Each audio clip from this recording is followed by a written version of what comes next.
Tafsir Al-Azhar Quran Surat An-Nisa ayat 63 bagian kedua. Balaghah sebagai ilmu belum ada di zaman Nabi. Retorika, ilmu bagaimana berpidato yang menarik tidak pernah dipelajari Nabi kepada orang lain. Syair-syair secara jahiliyah pun beliau tidak paham dan tidak ada minat. Tetapi wahyu telah menuntun beliau menjadi ahli balaghah utama sehingga dapat mengumpulkan tidak kurang dari 124.000 mujahidin yang kelak akan mengembangkan Islam ke timur dan ke barat.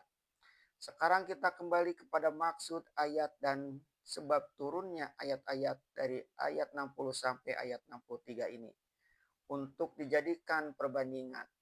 Menurut Asyuti di dalam tafsirnya, Lubabun Nukul, Ibnu Abi Hatim, dan At-Tabrani dengan isnad yang sahih menerima dari Ibnu Abbas bahwa di kala itu ada seorang kahin atau tukang tenung yang selalu memberikan hasil tenungnya kepada orang-orang Yahudi. Rupanya ada beberapa orang yang telah mengaku Islam datang kepada tukang tenung itu meminta nasihatnya. Itulah sebab turun ayat ini. Menurut Ibnu Abi Hatim lagi, melalui Ikrimah atau Sa'id bin Jubair, keterangan Ibnu Abbas juga adalah Al-Jalas bin Samit dan Mat'ab bin Kusair dan Rafi bin Zaid dan Bisar telah mengakui diri mereka Islam karena suatu perselisihan beberapa orang dari kaum mereka yang telah Islam pula mengajak mereka menghadap Nabi SAW supaya beliau yang memutuskan perselisihan itu. Tetapi orang-orang tersebut berpendapat lebih baik ditemui saja kahin-kahin yang di zaman jahiliyah biasa tempat meminta hukum. Melihat sikap mereka yang demikianlah turun ayat ini. Menurut riwayat Ibnu Jarir dari Asy-Sya'bi, terjadi perselisihan di antara beberapa orang Yahudi dengan beberapa orang yang telah mengakui diri Islam. Orang-orang Yahudi itu sendiri mengajak, mari kita meminta hukum kepada Nabi kalian. Sebab orang-orang Yahudi itu pernah betul kepada Nabi dalam hal akan adilnya menjatuhkan keputusan dan tidak diharapkan roswah atau uang suap. Tetapi orang-orang yang telah mengakui Islam itu tidak mau meminta hukum kepada Nabi, melainkan lebih suka juga kepada kahin-kahin jahiliyah. Akhirnya didapatlah persetujuan minta hukum kepada seorang tukang tenung dari Juhdinah, maka turunlah ayat ini. Nyatalah bahwa orang-orang itu telah dicap oleh ayat ini sebagai orang munafik. Tidak bulat hati meminta hukum Allah dan Rasul, melainkan masih percaya juga kepada hukum tauhid. Berkata Al-Hafiz Ibnu Katsir mengenai ayat-ayat ini. Ayat ini adalah suatu penegasan bahwa Allah tidak mau menerima kalau ada orang yang mengaku beriman kepada perintah yang diturunkan Allah kepada Rasulnya dan kepada Rasul-Rasul yang dahulu.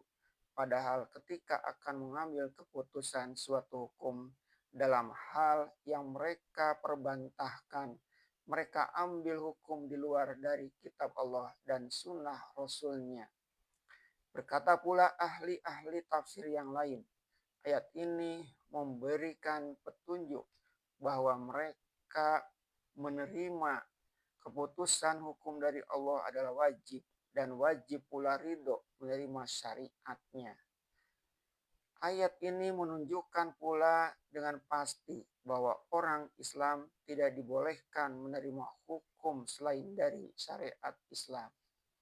Berkata setengah ahli fikih, apabila dua orang berkata, lalu yang seorang ridho menerima hukum ketentuan syariat Allah, yang seorang enggan menerima hukum itu, lalu dia suka menerima hukum dari hakim-hakim yang mengingkari peraturan Allah yang enggan, itu kafirlah. Lantaran itu, dengan ayat ini kita mendapat pengajaran bahwasanya percaya kepada hukum Allah dan Rasul janganlah separuh-separuh. Dalam masyarakat kita sekarang, kita telah mengakui beragama Islam. Tetapi misalnya kalau kehilangan suatu barang, janganlah datang kepada tukang tenung. Tunjukkan siapa yang mencuri barang itu. Islam yang berintikan tauhid sekali-kali tidaklah mau dicampuri dengan kepercayaan-kepercayaan syirik, mempercayai jibti dan togut.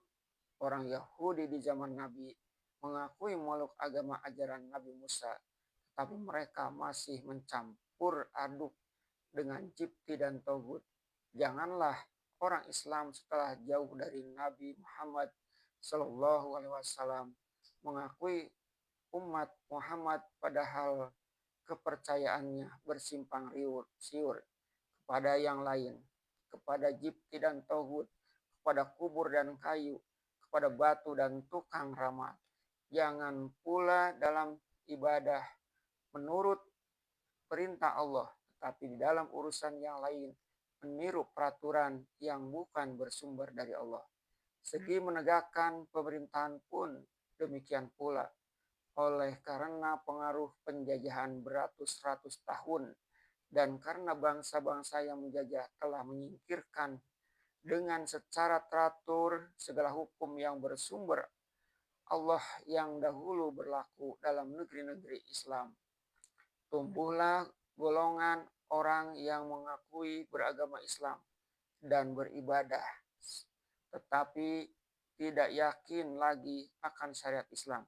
Mereka lah yang keras menantang tiap gagasan hendak meletakkan dasar hukum syariat Islam di dalam negeri yang penduduknya terbanyak orang Islam. Bahkan ada yang berkata, saya ini orang Islam, tetapi saya tidak mau kalau dalam negara ini diperlakukan syariat Islam. Bahkan saya tidak mau walaupun hukum syariat Islam hanya akan dijalankan untuk rakyat yang beragama Islam saja.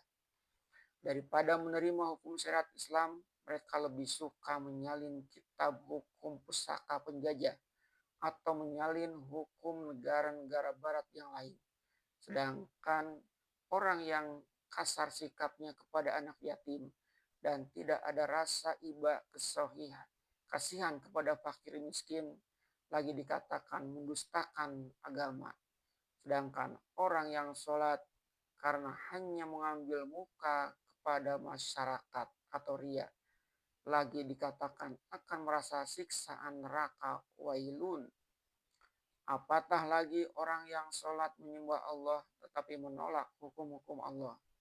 Rangga satu ayat lagi, yaitu di ayat 65 akan kita baca penegasan Allah dengan sumpah bahwa orang yang tidak mau menerima tahkim dari Allah dan Rasulnya tidaklah termasuk orang yang beriman. Wallahu a'lam bishawab.